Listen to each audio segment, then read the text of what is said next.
So this is a super important webinar for real estate professionals who are ready to level up. And if you're stuck in the day-to-day grind of showings, listings, never-ending client calls, this session will show you how to step out of production without sacrificing your income.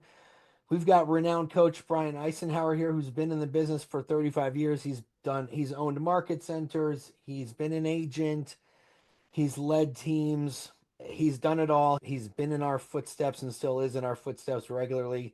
And he's going to explain how to build the right systems, hire and train effectively, create a self sustaining business that gives you freedom, scalability, and a life outside of real estate, which we all love.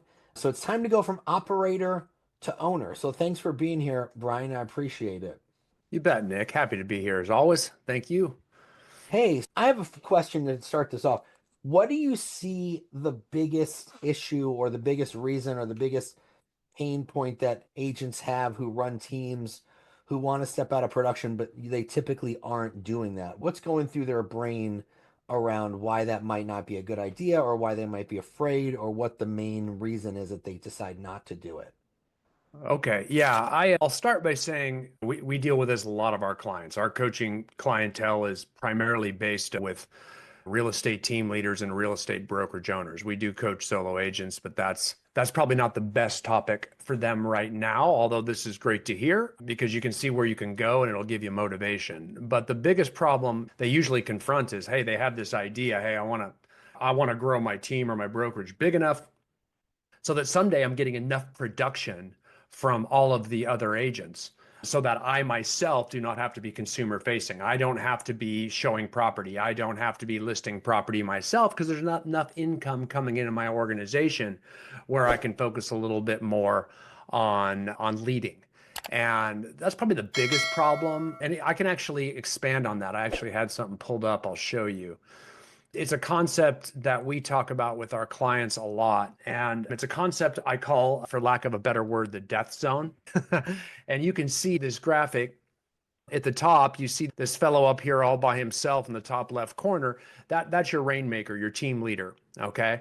And when they start, the vast majority of the production from the organization is coming from him and a much smaller amount coming from the agents. And then as we gravitate over time and we start increasing production, the idea is for a little less of his production to represent the total amount that the team or brokerage produces and a little more from the other agents. That can come from them selling more, that can come from getting more agents.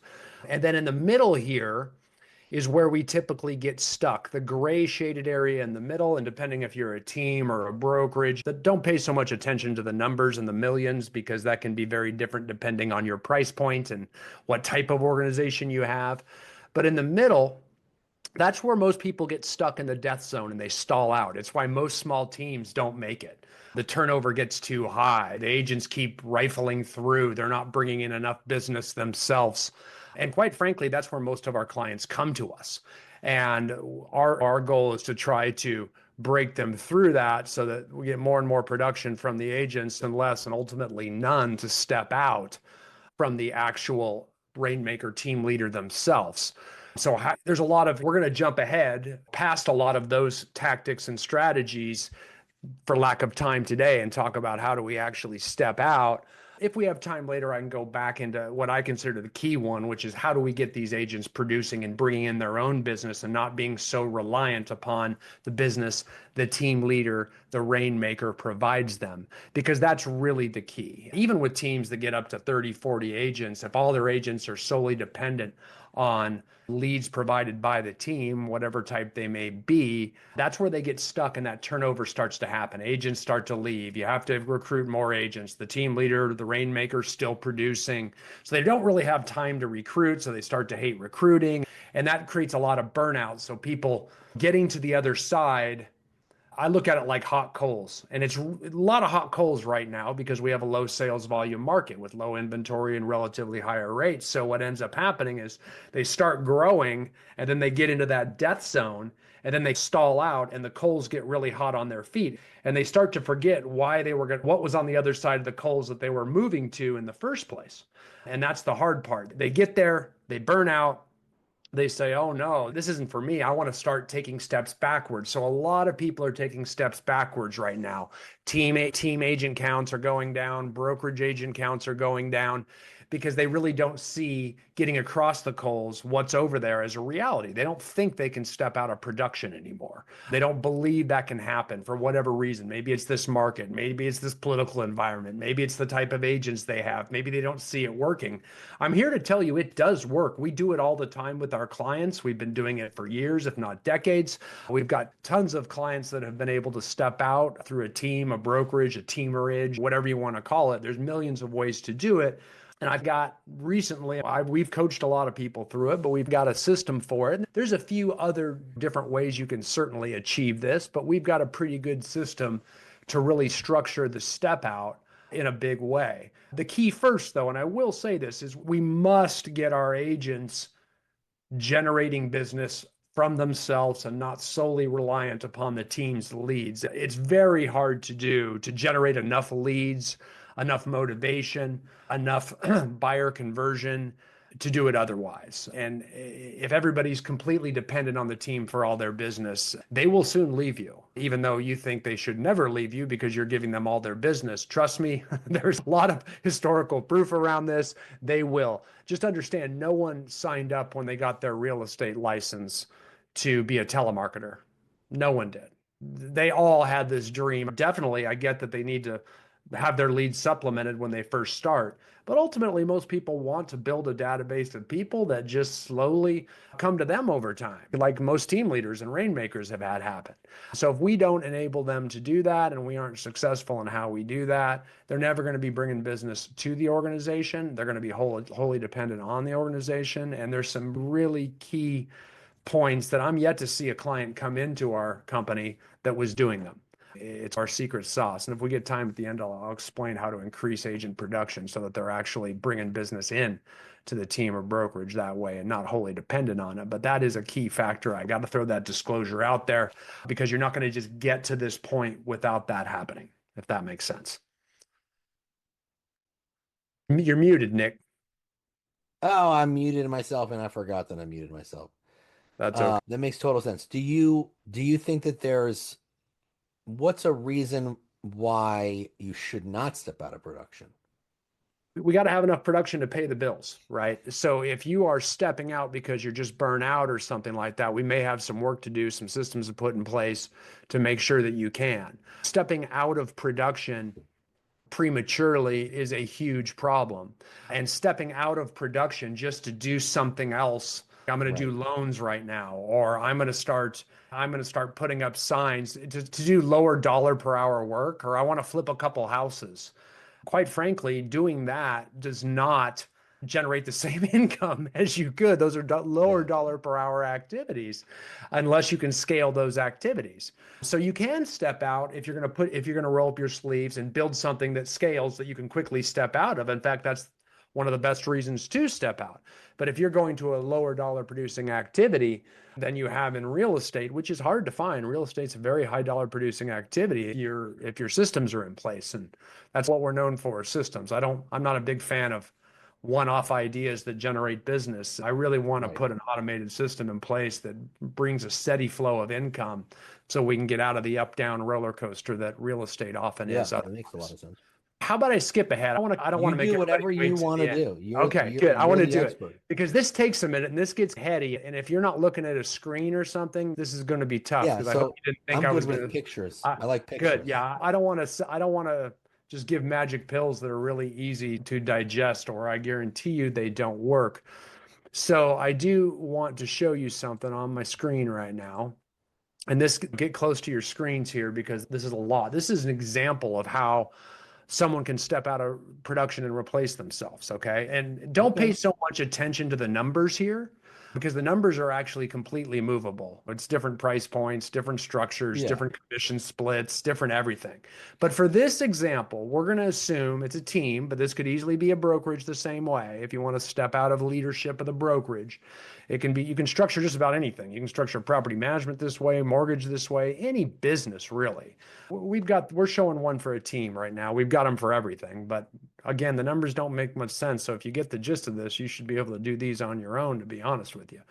understand a few things here. You've got team annual company dollar we're talking about, okay? And when a company dollar, that's your brokerage or that's your team after you pay the agent splits, okay? So you got a gross commission check. How much revenue do you bring in after you pay the agents? If you got agents on an 80-20, it's the brokerage's 20%. So that's how it works. So we're going to assume that this team brings in $700,000 of revenue for team dollar. Okay. And I'm going to just call it as company dollar so it can apply to both brokerages and teams. Okay. And they have a net profit of $500,000. If these seem too big to you or too small to you, again, don't worry about it. That actually has no difference in how this works, right? And we're going to assume the average annual median of 400,000 home price. Okay. And let's say in year one, we're taking the exact same numbers, $700,000 of team revenue dollar coming in. Okay. Then we're going to actually bring on someone. Again, that's a whole different conversation as to who that person is and what they look like and what they should do. Please get a coach if you try to do this. I know that's self-serving, but my goodness, do not trial and error this process. Just get a coach for a bit to help you set this up. It's well worth it. And let's say that the team agent usually is on a 50-50. We're going to bump them up to an 80-20 split, which means that you're actually paying them $20,000 of an additional income right there, just from the jump to a 50-50 to an 80-20. Okay, so we compensate them that way. Then we give them, let's say, a 5% override on team company dollar.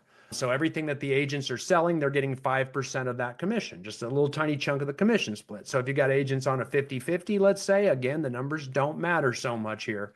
It's different for every person, so get a coach for that. Don't pick the numbers yourself. If you got the agents on a 50% split, you pay this guy 5%, and now the team's collecting 45%. Simple as that. They get $35,000 there. And we just have a rule in place at all times on teams, at least. It's different for brokerages, very different, that they have to hold the operating expenses at 30% because we don't want them suddenly growing your team and spending a lot of money to do it. That'll decrease your net income. So we have to actually hold the expenses there. Again, that number can be different for different teams as well, too, very much. I've seen those go down to 15%. Depending how big the team is, it tends to be a little bit lower number. So that's how that would work. Excuse me, that can go higher on operating expenses depending how big the team is. So then this person comes on, let's say they grow the team, they start increasing production and they start adding agents, right? Because that's going to be their goal. Their metric is going to be based on that. Remember that 5% override is going to incentivize them. So then let's say by year two, their next benchmark, if they are able to get the team company dollar from 700,000 up to 900,000, which is a 25% increase, then we're going to keep paying them that 80-20 split on their own personal income because they're selling still. And now we're going to up them to a 7.5% override. Okay. Now understand, every time I start paying them more, I, as the original team leader, rainmaker owner, am still getting this $500,000 every single year. This is very important to keep. My net income never drops. Why? I'm able to pay them on the growth they've achieved by stepping in. So I'm just going to keep making $500,000 and I'm not even running things anymore. I may not be running the team anymore. I'm definitely not selling anymore, right? So I'm stepping out. He's got to keep pushing it. He or she's got to keep pushing it and growing. That's how you ensure that they grow. Otherwise, people will not recruit. They will not increase production. They'll just become problem solvers. They will just put out fires. And most leaders are that. I would say 98% of leaders just are too busy to grow because they're putting out problems. So we've got to hire someone and incentivize them and have very firm job descriptions around this where they know that growth is their key duty and task and responsibility with the team. That is absolutely crucial. Or you're just going to get another problem solver that logs everything up in the death zone. And that's crucial. That's life in real estate. And we need to get our heads around that. Then year three, we get up to 1.1 million in team revenue. And now we've got a 50% increase, right? So they're still getting their 80-20 split. Now they're getting 10% override. And based on that, they're getting $110,000 a year. That's like set salary, good salary income, right? Year four, 1.4 million, that's a 100% increase. Okay, so now they're really moving. They're getting a 12.5%. Maybe we bump them up here to 100%. I just threw that in there. You could do that anywhere. 12.5% override on team company dollar. Now they're making $175,000. That's a solid salary, one of the highest salaries you will see in the real estate industry anywhere for any company. And you're still making $500,000 every Well, I have single a year quick this question. happens. You bet. You The bet. the override goes to the agents or it goes to the No, new that goes team to your leader? replacement. That goes to Okay, your that's what I was gonna say. replacement team leader. Yeah, Okay. that's how we're paying them. I'm not paying them a salary. That 12 point, they're getting paid off the production of the team.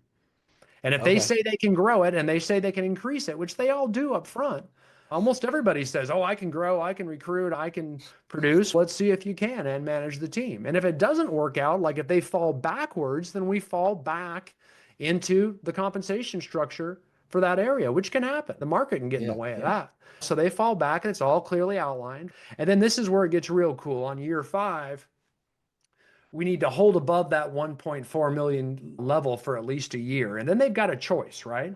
Because, Yeah. and you can see this, they can either agree to formally vest in ownership shares of the company and I put in here a 25% ownership share. That's a number I typically like.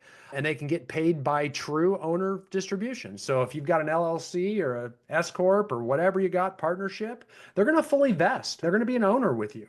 And you want them to be very badly because they've grown your organization, which means all the people, when you recruit people in, they are tied to you as the recruiter. You want to keep this person attached to you at the hip. But the problem for them is now you're actually on the hook for the liabilities too as an owner. So if there's a cash call, if there's a bad February, something like that, you may have to put money up. So a lot of guys don't want to do that. They're not in that financial position to do it. There's a lot of other reasons they may not want to be attached to the liabilities. So they can decline to vest and continue at that year 4 comp plan, and you still retain 100% of your ownership as well too. Okay. There's a question in the chat from a woman named Robin Icenhower. Does that sound familiar to you? That sounds like my wife got on here. How'd she let her in? No, I'm Never let kidding. anybody in here. Seriously. She wants to know, do you back out the team leader's production GCI to get the team's net profit? I'm not quite sure I understand. Do you Yeah, I'm not back? sure I understand that either. Robin, maybe there was a Yeah, and typo. that, I get it. I get it. The team's person, I do now get it, what she's saying. Okay. She's saying at the very beginning, do we back out? And that's actually dealer's choice on that. It depends. Again, a lot of this is it depends. I'm trying to show an example, but that is a good question.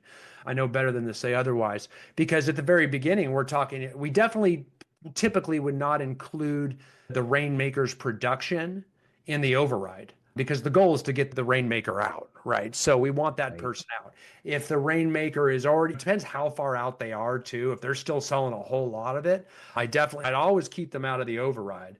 And I would probably say try to keep them out of the production benchmarks too, since the goal is to get that rainmaker out. So I would probably keep them out as much as possible because otherwise the new replacement person is going to be saying, hey man, our production is going down because you're not selling anymore. That's the whole idea. And so we want to lay that expectation out from the start. So that's a great question, actually.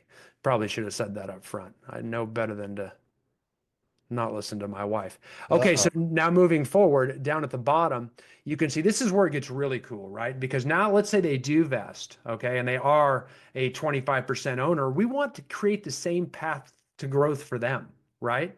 Because now they're actually up at a level where we've doubled everything in the company. So that net income of 500,000, I'm still getting it every single year and hopefully for the rest of my life. That's why owning a business is so much more valuable than it is owning rental properties and things, which is usually where we're throwing all of our money. I love rental properties, don't get me wrong, but man, don't give up on running a business because if you own a business, now you're playing Monopoly with hotels, not just little houses. So it's very important. You have a business, you're getting $500,000 and you've stepped out of it. And I've had the privilege of being able to do that multiple times in my life. And it's wonderful. It's still wonderful. Please try to get across the coals. And you want to provide the same opportunity because they're going to want to get passive income too, your replacement. Okay. They've doubled your net income. So now they're making as a 25% owner, if you're making 500,000, in theory they should be making around $250,000 of net income as well too. So now they can actually look for their replacement and compensate it so that if we take that, remember we went from 700 to 1.4, that doubles it. Now if we can get 1.4 up to 2.1, through a third leader, we can use the same path, the same process for them so that second leader can step out. And you can keep doing this. That's why we only give away 25%. So now we have 25% to offer to somebody else. And you, the original rainmaker, are the owner. You've got the 50% chunk still. And in theory, you're still making 500,000. You have the ability to give it to a fourth person. So you've got three leaders. That makes your leadership bench so deep and strong. The minute you put a second leader in, they're now in charge of that third person. So if a third person doesn't work out, which oftentimes they don't, guys, I don't want to paint the rosiest picture in the world. They've got to go find their replacement again. You are now just an investor, owner that gets a paycheck. You've got someone else trying to hire their replacement. All you can do is coach and guide them moving forward, maybe a weekly phone call, maybe a monthly phone call after a couple of years. It gets very easy at that point, right? And you create a company that's far too big to fail with a very deep leadership bench that everybody in the company was attracted to at some different point. No one's ever leaving. It's on a macro scale how law firms do it with all those names, and two of them you don't even see anymore, sometimes dead. The same concept, just don't die. The point is we're trying to get bigger and bigger through it, right? So understand that the original net income never decreases here if done correctly. And we just got to keep that production above each benchmark as we move forward. And we're going to hold the operating expenses at a set amount so that we don't start spending money to increase revenues. We've got to watch the budget there. How you do that, again, get a coach for this kind of stuff. It's really important that we do. I see a lot of you taking photos of the screen, which is cool too. But that is, quite frankly, that is the step that everybody has been missing. And you can read The Millionaire Real Estate Agent. It's a great book, probably the best book there is out there for real estate, but it doesn't tell you how to step out. It tells you should and a few ideas around it, but it doesn't give you the process. And I think we've had the greatest success with getting people out of production or out of team leadership or brokerage leadership through processes that are similar. Again, do not Frankenstein this yourself. I really will tell you it is not a good idea, because what'll end up happening if you do without a coach involved is some very damaging stuff that can actually blow up your entire organization very quickly. Because when you bring on another leader, it's very delicate, especially if they grow.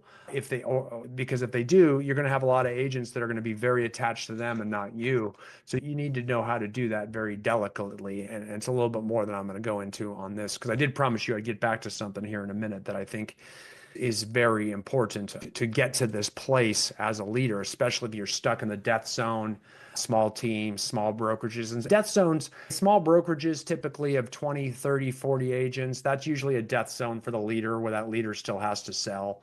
It's not always, but usually small teams, 5, 6, 7, 8, 9, 10 agents. Usually they get stuck right there, and the production never changes, and they get stuck 80 units to 200 units. It's very hard to break through that. It's where a lot of our clients come in. Brokerages with 20, 30, 40 agents, they come in because usually, quite frankly, if you stay there, my advice is close the brokerage and join one, because your own production is usually covering the losses of your brokerage. The agents aren't covering the expenses typically. So usually your own Quick production question. is. Yeah. Quick question for you. So so we're using 500,000 as that number to pay yourself, right? Can that number how do you make that number increase over time? Because Well, you could. I mean, you you're could. paying out the override, you're giving the team members slightly higher split for personal production. So if I'm going to step out Agent of growth, production, agent count growth, and production growth are what enable it. okay, Like in that example, the person stepping out is happy with not working and receiving $500,000 a year. true, and I'd be happy Stop. with that too. But there is a way to structure it so that goes up too, certainly. In fact, in all likelihood, it will as you continue to grow, because as they're earning in, they're going to overachieve their benchmarks a lot on that. We see that all the time, where they're getting 25%, let's say, and they vest as an owner, and you're getting 50%. As that third person's trying to grow it and things, there'll be times where it jumps over that 500,000 all the time. But there's a way to structure it right in there as well too. It's very easy to do. That's where I say get a coach, because those numbers are all just suggestions. It's very easy. I've seen solo agents do it with one other person in luxury markets very easily.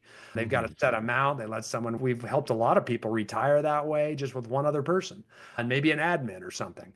Very easy to do. So don't get hung up on it. I'm just talking about national averages here. So Yeah. when I say the numbers don't matter that much, I really mean it. And that's hard for you to digest. You just have to trust us on it. That's It has to do with, listen, what's your cost of living? How much more what else do you like to do with your time after you pay your mortgage and you pay your bills? How much more do you need? I think that $500,000, yeah, it doesn't really matter what number it is. Like in Michigan, that $500,000 would go a very long way. So it might not be $500,000 in Michigan. It might be sure. $350,000, which is still great. Exactly. You know what I mean? So Absolutely. And it may not be enough for others. I just pick numbers that the yeah, because national you'll have a lot average. of agents who are like, well, that's not enough for me, or it doesn't matter. Just figure out what it is that you need and take it from there. The other concept I promised to tell you on, this is probably the secret sauce for these organizations, is getting their agents not dependent, because there's only so many leads to go around. If you get Mm, too big, this is where I see this a lot, is the big teams that are just have a bunch of young telemarketers all the time. mhm. I see this a lot, and that's not bad. Don't get me wrong, but the turnover is so high on those teams, right? Because they just want something better. You've got to get them growing their own businesses like you did, where they have a sphere of influence of people they know and referred them. That's 80% of the business in America anyway. So says NAR's study of home buyers and sellers for the last 30 years plus. That's where 80% of people either took an agent, chose an agent, especially on the list side, they knew, or someone that they knew referred them to.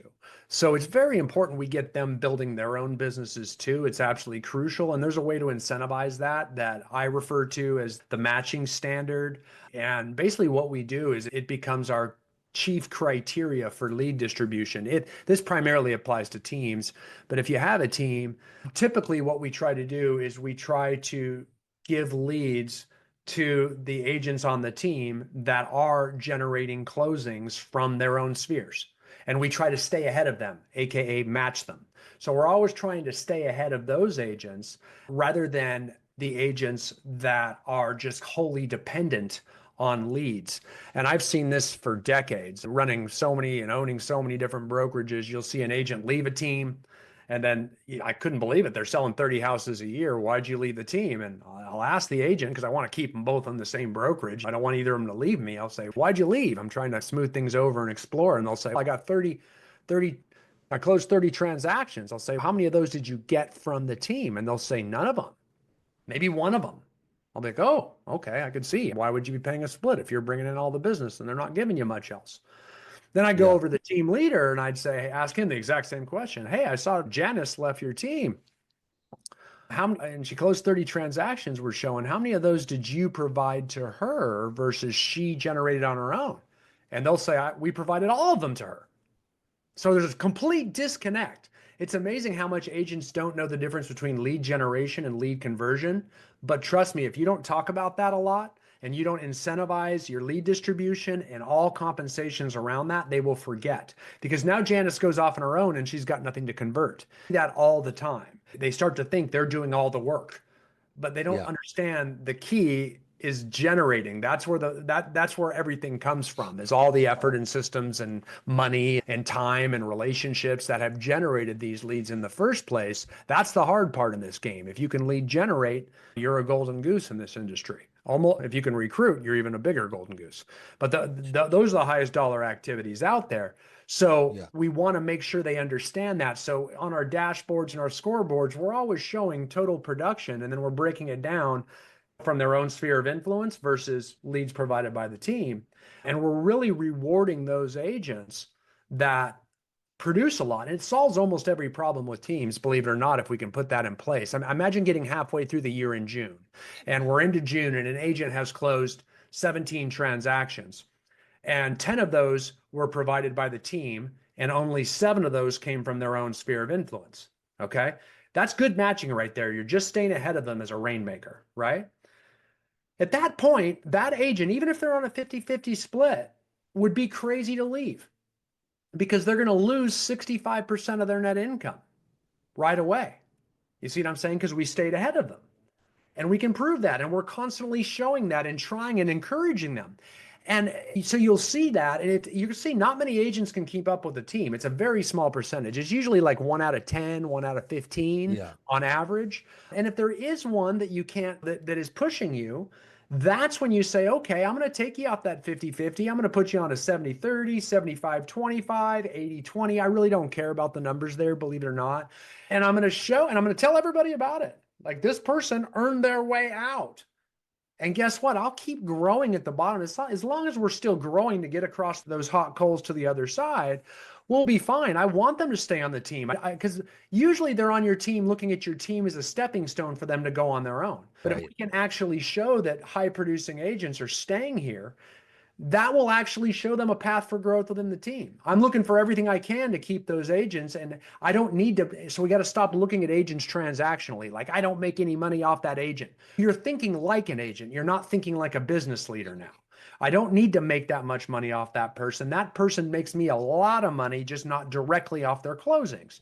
All their signs, all their proof. Can you imagine now you're actually showing all the agents in your local community that it's okay to be a top producer on your team? You'll be able to start bringing them in based on their historical track records. If they can show you that they were over at another brokerage and they closed 20 transactions, I can now bring them over and put them on a higher split, put them on an 80-20. If they want to take my leads for 50-50, they can. They don't have to. Oftentimes they won't want to. We can bring them over, put them on an 80-20, and still make that very transparent, if not brag about it to all my other agents that you can get here too. Now all of a sudden this young telemarketing team that no self-respecting, high-producing agent would ever lower themselves and sully their hands by joining has different types of agents. So we're getting bigger, we're diversifying, and we're increasing our market value and our reputations in the local area, all because we put a few of these key things in place. And we've seen this work with wild success. Because all of a sudden, now we're not getting stuck. We're not having the turnover. We have a path to growth, and we're constantly reminding them, hey, if you go on your own, you're going to lose all the business we've given you. So all of a sudden, top agents stop leading. Now we've got, and those are the best candidates for leaders. We don't want to reward phone converters in leadership because they don't know how to generate business themselves. They won't know how to recruit themselves either, because recruiting is even harder than generating listings. Trust me. Understand that we want to reward people that do what their original goals are. It's not a hard sell either. With every agent that joins your team, it's like, hey, we want you to build a business where you're not having to work the phones all the time. We're going to provide you with these leads so you can pay the bills to supplement your business. But what we really want you to do is grow your own business that is dependent on you, that just like we did. And everybody's going to get into that. It's never, ever, you never have to fight anybody on that. And we're going to reward agents based on that. Now, new agents, they're not going to have much production for their own sphere. They haven't got it together yet. So little exception in their first year or two. We're going to try to feed them some leads and probably get way ahead of them on the matching standard. But we're going to devote the best leads to the agents that are bringing it from their SOI, not necessarily the ones you feel the most comfortable with or the ones you like the most. So we got to put some lead distribution criteria in place that rewards them based on production. So production-centric culture is what takes hold. Not a drama culture, not a we all go to lunch culture, not a culture where we have lots of fun together culture. Those are great for very small teams that want to stay in the death zone with a lot of turnover. It's just razor thin. We've got to put some sort of production-centric atmosphere in there that supports strong cultures like that. Otherwise, we're just operating off vapor. It's just off fumes. There's no real foundation underneath it. So it's crucial. But that's one of many key things that need to be done to get out of that death zone. But that's a big one that I thought I could probably explain to you right now. Again, don't try to do that on your own. There's a lot of rules around it, but it'll take care of all the different needs. Hey, I need more leads. I need better leads. Because those are our opportunities to then refocus them on their sphere of influence. So that's evidence. The fact you need better leads or more leads is more evidence why you need to focus on your database, because they really go for those lower priced, tougher to convert leads, lower priced on average, tougher to convert leads because it's just a buyer or seller right now. They don't Right. want to go to college to earn later money, bigger money later. They don't want to build that sphere of influence of people they know. They've got all these mystiques around it, and they know that's a longer game. So we have to force them to do it. And otherwise, they're going to be totally dependent their entire life and have to lead generate every single day. And they're going to have to chase everything they eat, which is exhausting and leads to burnout. It's why 87% of agents don't make it 5 years in this business. It's because they get tired of chasing it. They just can't get enough new business. And most of the time, it's because they never put their database together. And teams are the best situated to get them to do it. They're very close. They're right on top of them. So with teams, understand that implementing just some of these simple expectations and standards in your team goes a very long way. Yeah. You want to set them up for success in the sense that they could exit the team if they wanted to, but won't exit the team because Right. of the support that they're getting. Because you're saying a lot of agents, they join teams, oh, I need the leads, I need the leads, I need the leads. At first, I'm sure you do, especially if you're a new agent and you don't have much of an SOI. But you're saying get them to a point where if they wanted to, they could leave, but they're not going to because of the culture you've created or the support that you've given them, essentially, right? Yeah, and the opportunities, because as you get bigger like that, think about it. Now, let's say you got an agent that's doing 28 transactions from their own SOI, 35, whatever. They're not going to want your team leads anymore. And they may go someplace for a cheaper split, but they usually go because they want to start their own team or their own brokerage. Yeah. That's tough. You start your own team. Now you got to pay for those leads. If to give to other Yeah. people, you've got to hire an admin. You got to start giving away your buyer sides. Those are the toughest steps, right? Everybody thinks So owning a brokerage is just the most glamorous thing you could think of doing, and it's completely the opposite. no, most just try to do it on their own and they just think, oh, I'm going to do my own thing. I don't want to pay a split to somebody, so I'll bring on some other agents to cut the costs. And Right. that's really it. And they end up realizing this is losing money. So I'm going to use my own production, which I could have had if I just hung my license somewhere else. I wouldn't have to pay nearly as much. So Yeah. they've got to be willing to grow to a certain extent to get out. But let's say you've got that agent that's 27 transactions or 35 transactions on your team, right? And they want to do all those things. They want their own identity. That's when I would move into, I'll say, I've already done all the hard stuff for you. All you got to do is keep growing this and you'll be my partner. Then I lay out the process I showed you early on. All the costs, you don't have to come out of pocket for anything. All you got to do is Right. grow it. You do the easy part. All the liabilities are covered, the thing's covering itself, blah, blah, blah. You just get me out and you can be my partner. And so long as we hit these benchmarks and do the structure, it becomes very easy. And those are the people I'm rewarding. It's those top people I can't keep. I am going to find a way to keep them. We've got to give them more opportunities. And quite frankly, the bigger you are, the more opportunity you can have. You can hire productivity coaches, master faculty members, trainers, recruiters, all those different things that can all be paid based upon the production and performance without opening up big salaries. So if they're successful, they have the opportunity to make a ton of money without costing you any. So it's very easy to do it that way. But if you stay stuck as a small team, your profit margin is so tight. There's almost no way to do those types of things. So you're Yeah. doing it all yourself. That's why you got to hustle across the hot coals.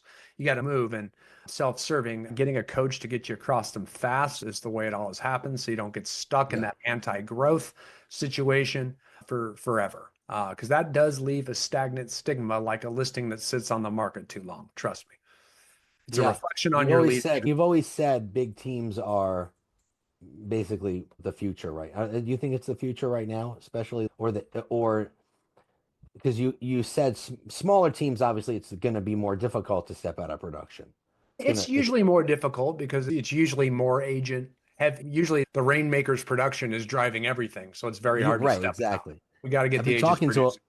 been Yeah. talking. There's a decent amount of rainmakers now these days that are like, I got to step back into production because we're in such a crazy market all over Oh the place. yeah, we've seen it a lot. Yeah, yeah. But again, there is a if we that Yeah, will cause us not to grow. That will cause right. you not to grow. So it's okay to take a couple steps back, but then we got to go 3 steps forward. Like we got to get back on the Yeah, horse. And that's why yeah, this is such a hot topic right now, is because so many people have scaled backwards. And when you do that, the whole idea of generating passive income goes away. Heck, the whole idea of retirement goes away. There's other than just working up until your 80s and 90s years old, you know what I oh mean? yeah, Like the idea of passive income, if you can try to do it off rental properties and things like that, but you know how much rental properties generate. It's not realistic. You're gonna have to start selling Right. those too. And then you're praying to God inflation doesn't kick in or hoping you die sooner. So When it, when you go show that when you go meet when the buyers meet the like 95-year-old real estate agent with a cane outside the house and you're like, this person did not plan for the future. They did not no. scale.